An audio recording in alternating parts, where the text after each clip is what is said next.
Hi there, Jeffrey Rhoades from Experimental Homesteader, Exotic Gardening, and Sheri and Richerson.com.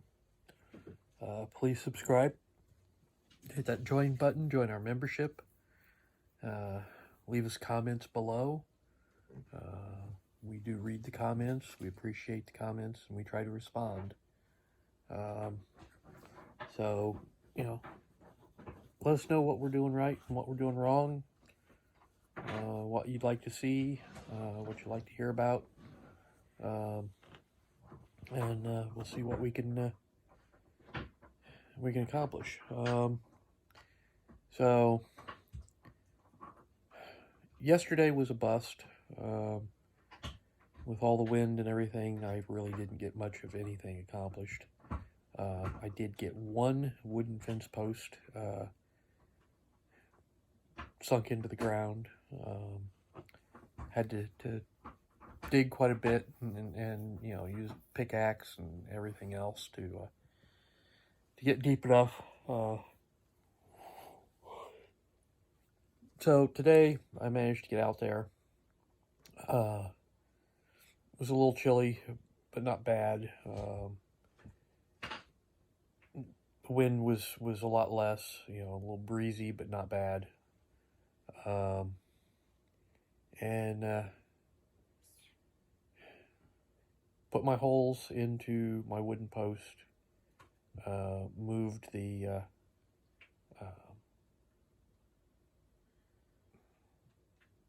gate pins to the wooden posts that I put in. Got the gate hung.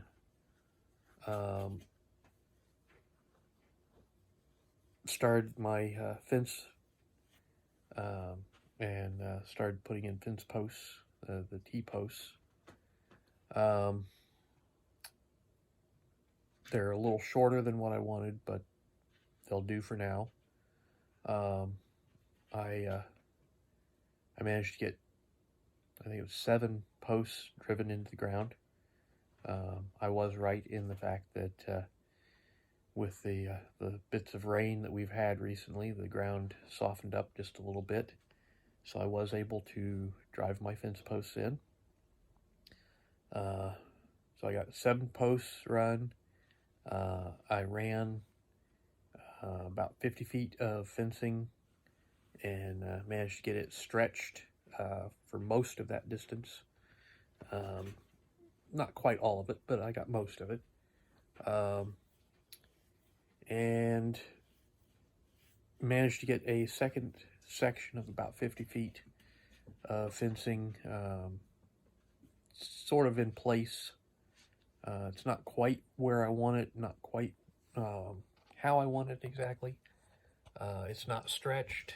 I need a couple more fence posts, and but it's pretty close. It's a lot better than it was, and I've almost got it where I can actually let the goats out.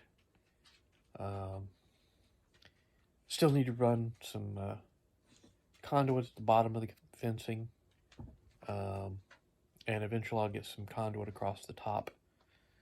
I've got another area of fence on the far side that needs some conduit run around along the top of it. I've got ideas for that as well. Just haven't implemented them quite yet. So, because there's this one stretch over on the far side that's actually only 4-foot fence. So I want to run some conduit at basically a 6-foot height, because there won't be enough space for the goats to jump through, because they might be able to jump over the fence right now. I put a piece of conduit. I might actually do it about 5 feet, and that should prevent them from being able to jump up and over.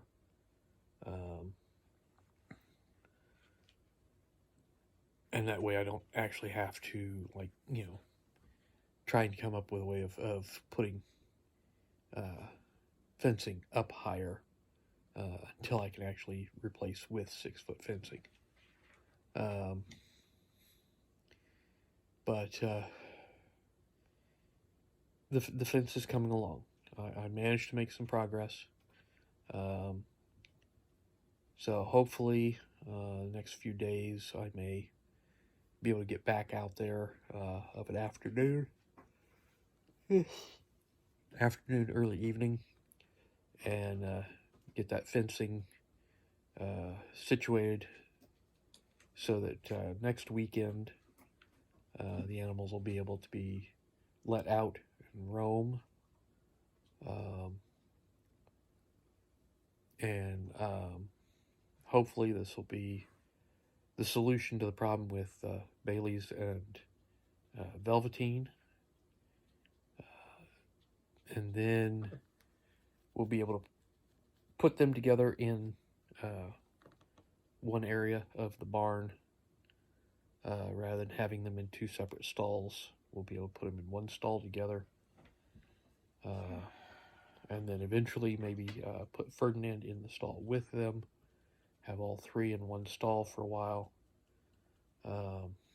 But we'll see what happens.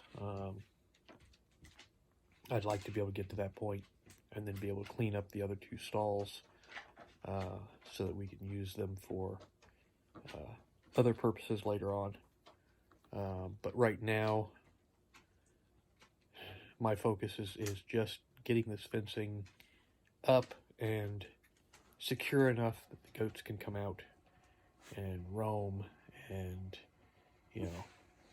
before we actually get winter weather, I'd like to have them out and give them a little chance to eat some fresh grass,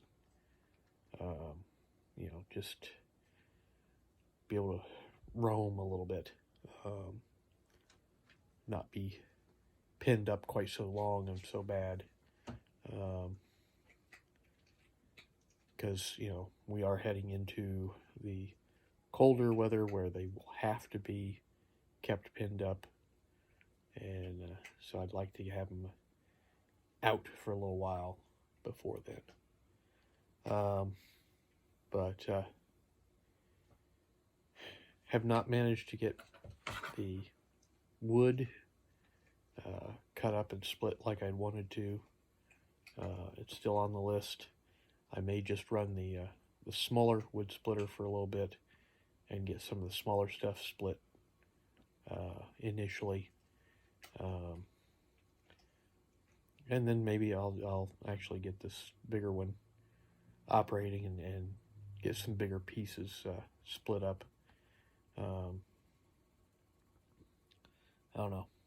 We'll see what happens. It's one of the things with being on a homestead, you got to have some flexibility. You try and get the core things done, and the smaller stuff around, you have to be flexible, and can't get to it today, we'll get to it tomorrow.